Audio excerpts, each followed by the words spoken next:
என் பலனாக கிறிஸ்து இருப்பதினால் எந்த பயமும் எனக்கு இல்லையே. என் பல பக்கத்தில் அவர் துணை நிற்பதால் நான் ஜெயம் பெற்று எழும்பிடுவேன்.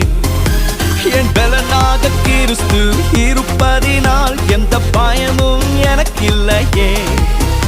என் பல பக்கத்தில் அவர் துணை நிற்பதால் நான் ஜெயம் பெற்று எழும்பிடுவேன். எல் ஷடாய் என் தெய்வமே, எல் ரோயி என் தகப்பனே, யெகோவா என் ராஜனே.